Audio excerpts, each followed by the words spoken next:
Did you get what you wanted on Greenland? Donald Trump's frenzied two-day appearance at the World Economic Forum ended with more questions than answers about Greenland.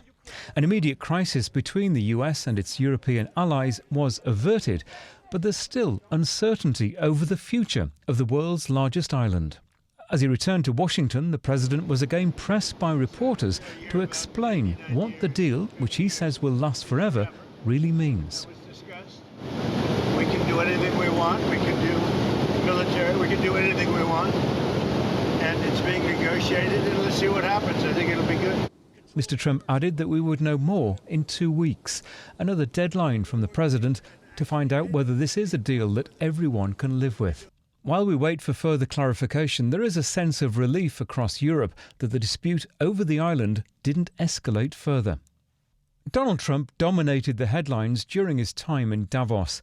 As well as Greenland, he launched his Board of Peace initiative, envisioned initially as part of the peace process in Gaza, but with many countries reserving judgment and refusing to sign up, while overnight he continued his war of words with Canada by withdrawing its invitation to join the new body.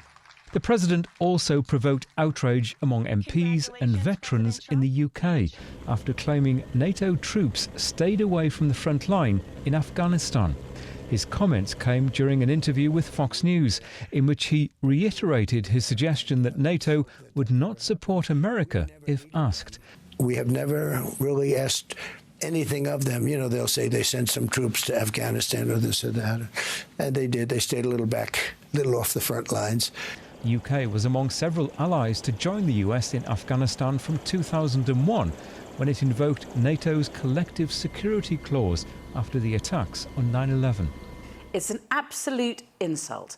It's an insult to 457 families who lost someone in Afghanistan. How dare he say we weren't on the front line? Mr. Trump is now back at the White House, leaving chaos, confusion and much anger behind him in Europe. Peter Bowes, BBC News.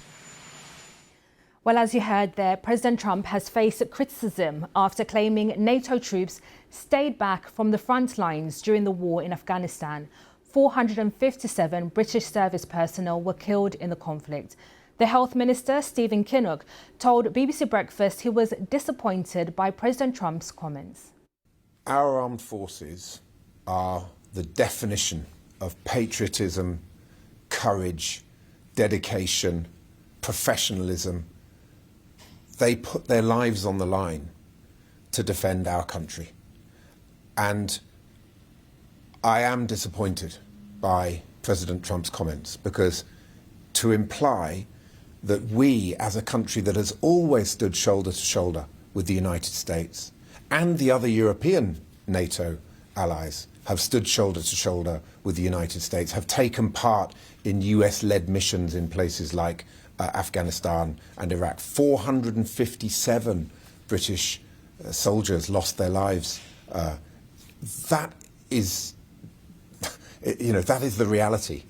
We always stand shoulder to shoulder with our NATO allies. Let's speak to our political correspondent, Damien Grammaticus. And Damien, a strong reaction from politicians across the board to the president's comments. Yes, absolutely. I mean, there you heard the minister saying it was deeply disappointing. He also earlier had said it was plainly wrong.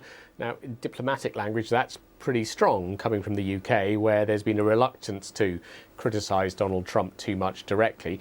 But yes, other politicians outside government, much more vocal. So you heard Emily Thornberry in the report there, who was saying that this was an absolute insult. From the Conservative side, we've heard disgraceful and appalling. The Liberal Democrat leader, Sir Ed Davey, saying how dare he question their sacrifice, coming from someone who he said avoided military service. And when you look at the casualty figures, it's hundreds of deaths, thousands of injuries for the UK. Other countries too, like Denmark and other NATO countries, proportionately, as a proportion of the size of the country's population, similar sacrifices to those made by US troops.